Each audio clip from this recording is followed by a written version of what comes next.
A Catelyn nunca le había gustado aquel bosque de dioses. La sangre Tully le corría por las venas, había nacido y se había criado en Aguas Dulces, muy al sur, en el Forca Roja del Tridente. Allí, el bosque de dioses era un jardín alegre y despejado, en el que las altas secuoyas proyectaban sombras sobre las aguas de arroyuelos cristalinos. Los pájaros cantaban desde sus nidos escondidos y el aroma de las flores impregnaba el aire. Los dioses de Invernalia tenían un bosque muy diferente. Era un lugar oscuro y primitivo, 3 fanegas de árboles viejos que nadie había tocado en 10.000 años, mientras el castillo se alzaba a su alrededor. Olía a tierra húmeda y a putrefacción.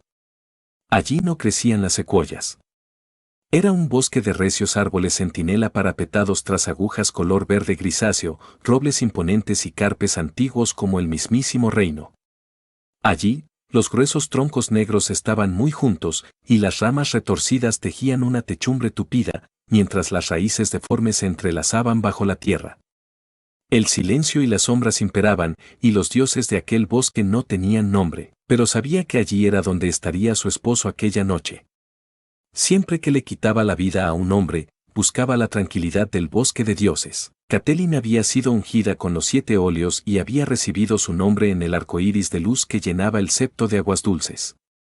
Profesaba la fe, igual que su padre, que su abuelo y que el padre de su abuelo antes que ellos. Sus dioses tenían nombres y unos rostros que le eran tan familiares como los de sus progenitores. El culto consistía en un septón con un incensario, el olor del incienso, un cristal de 7 facetas lleno de luz y voces que entonaban cánticos. Los Tully tenían un bosque de dioses, como todas las grandes casas, pero no era más que un lugar por donde pasear, leer o tomar el sol.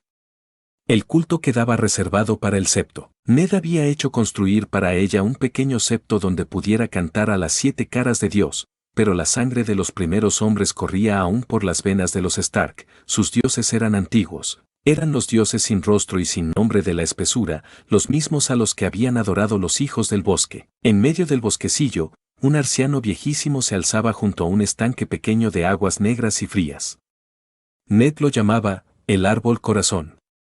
La madera del arciano era blanca como el hueso, con hojas de un rojo oscuro que pendían como un millar de manos ensangrentadas. En el tronco había una cara tallada, con rasgos alargados y melancólicos, y ojos enrojecidos de savia seca, extrañamente atentos. Aquellos ojos eran viejos, muy viejos, más viejos que la mismísima Invernalia. Habían visto el día en que Brandon el constructor puso la primera piedra, si se podía dar crédito a las historias. Habían presenciado cómo los muros de granito se alzaban en torno a ellos. Se decía que los hijos del bosque habían tallado las caras en los árboles durante el amanecer, siglos antes de que llegaran los primeros hombres, procedentes de la otra orilla del mar angosto. Hacía 1000 años que habían talado o quemado los últimos arcianos del sur, a excepción de los de la isla de los rostros, donde los hombres verdes montaban guardia, silenciosos. Allí, tan al norte, todo era diferente. Había un bosque de dioses en cada castillo, un árbol corazón en cada bosque de dioses y una cara tallada en cada árbol corazón. Catelyn encontró a su esposo sentado en una roca cubierta de musgo, bajo las ramas del arciano.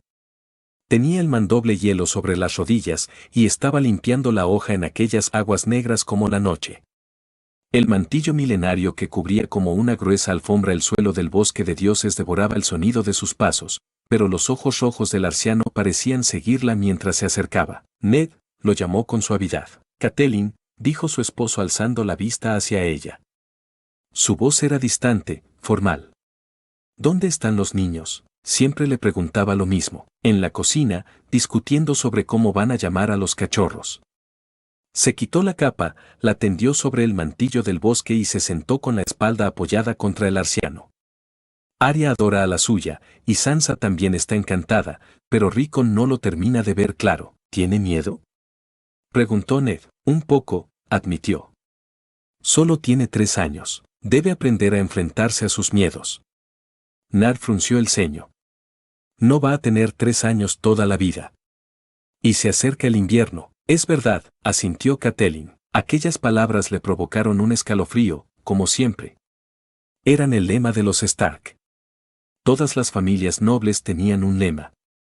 Y aquellas consignas familiares, piedras de toque, Aquella especie de plegarias eran alardes de honor y gloria, promesas de lealtad y sinceridad, juramentos de valor y fidelidad. Todos menos el de los Stark. El lema de los Stark era: se acerca el invierno. Catelyn reflexionó sobre lo extraños que eran aquellos norteños. No era la primera vez que lo hacía. He de reconocer que ese hombre murió bien, dijo Ned. Tenía en la mano un retal de cuero engrasado. Mientras hablaba, lo pasaba con suavidad por la hoja del mandoble, haciendo que el metal cobrara un brillo oscuro. Me alegré por Bran. Habrías estado orgullosa de él. Siempre me enorgullezco de Bran, señaló Catelyn. No apartaba la vista de la espada. Se veían claramente las ondulaciones del interior del acero, donde el metal fuera plegado 100 veces sobre sí mismo en la forja. A Catelyn no le gustaban las espadas, pero era innegable que Hielo poseía una belleza propia. La habían forjado en Valiria, antes de que la maldición cayera sobre el antiguo feudo franco, donde los herreros trabajaban el metal tanto con hechizos como con martillos. Hielo tenía 400 años y conservaba el filo del día en que la forjaron. Su nombre era aún más antiguo, un legado de la edad de los héroes, cuando los Stark eran los reyes en el norte. Con el de hoy van 4 este año, dijo Ned, sombrío. El pobre estaba medio loco. Algo le inspiraba un miedo tan profundo que ni me entendía cuando le hablaba. Suspiró. Ben me ha escrito, dice que la Guardia de la Noche tiene ahora menos de 1000 miembros. No son solo las deserciones. Últimamente también hay bajas en las expediciones. ¿Será por los salvajes? Estoy seguro. Ned alzó a Hielo y contempló el frío acero en toda su longitud. Y esto irá a peor. Puede que llegue el día en que no nos quede más remedio que llamar a nuestros vasallos y cabalgar hacia el norte para encargarnos de una vez por todas de ese rey más allá del muro. ¿Al otro lado del muro? La sola idea hizo que Catelyn se estremeciera. No tenemos nada que temer de Mance Rayder, dijo Ned, que había visto el temor dibujado en su rostro. Más allá del muro hay cosas aún peores. Volvió la vista para contemplar el árbol corazón, con la corteza clara y los ojos rojos, que los observaba, los escuchaba, que parecía pensar lentamente. Pasas demasiado tiempo escuchando los cuentos de la vieja Tata. Él sonrió con cariño. Los otros están tan muertos como los hijos del bosque, hace 8000 años que desaparecieron. En opinión del maestre Luwin, no existieron nunca.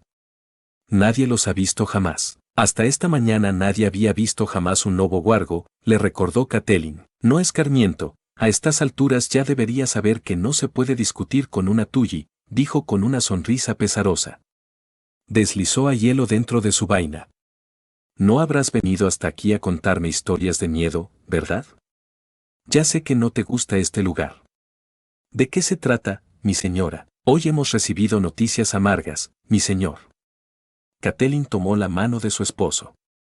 No he querido molestarte hasta que te hubieras aseado. No había manera de suavizar el golpe, así que se lo dijo directamente. Lo siento mucho, mi amor.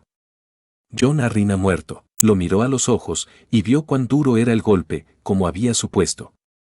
En su juventud, Ned había estado de pupilo en el nido de águilas, y Lord Arryn, que no tenía hijos, había sido como un padre para él y para su otro pupilo, Robert Baratheon.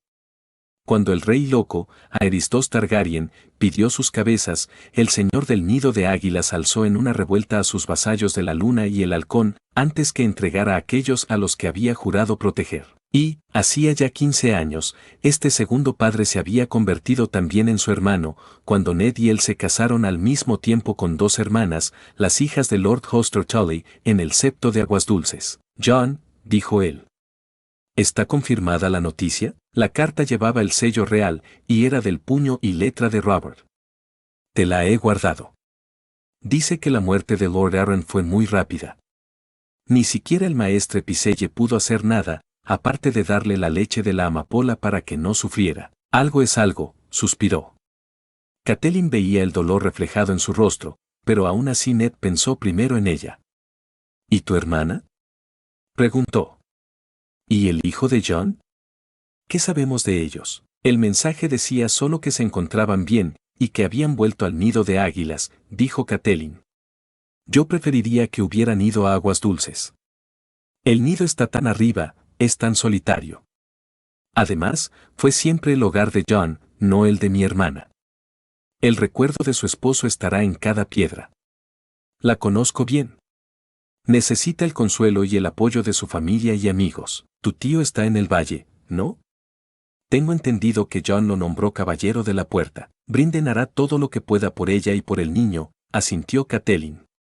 Eso me tranquiliza un poco, pero, ve con ella, le pidió Ned. Llévate a los niños.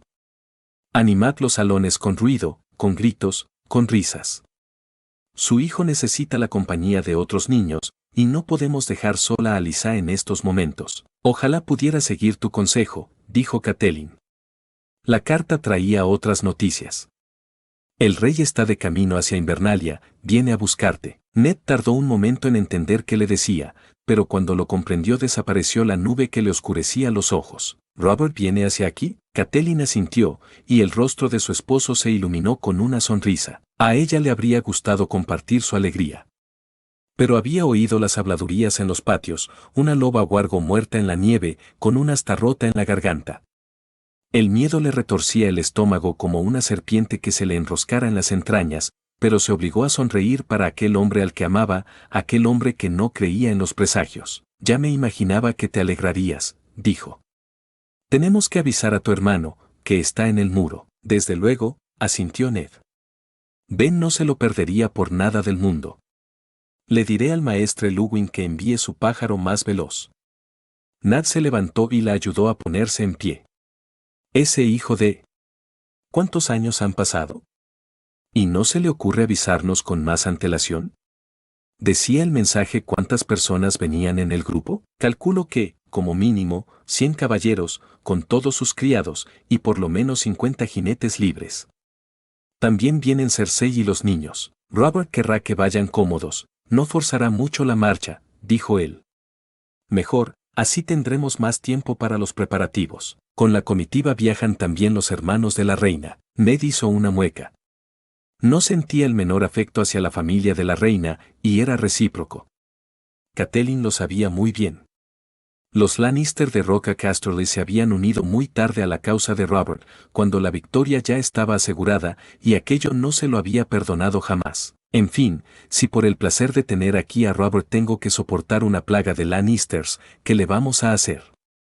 Por lo visto, Robert se trae a la mitad de su corte. Allá donde va el rey no lo sigue, señaló Catelyn. Tengo muchas ganas de ver a los chiquillos. El pequeño todavía mamaba del pecho de la Lannister la última vez que nos encontramos. Ahora debe de tener ya 5 años, ¿no? El príncipe Tommen ha cumplido ya los 7. Tiene la edad de Bran. Por favor, Ned, cuidado con lo que dices. La Lannister es nuestra reina, y se dice que su orgullo aumenta con cada día que pasa. Tenemos que organizar un banquete con trovadores, dijo Ned apretándole la mano, faltaría más, y seguro que Robert quiere salir de casa. Enviaré a Jory hacia el sur con una guardia de honor para que los reciba en el camino real y les proporcione escolta hasta aquí. Dioses, ¿cómo vamos a dar de comer a tanta gente? ¿Y ya están en camino? Ese condenado. Voy a darle de patadas en su culo de rey.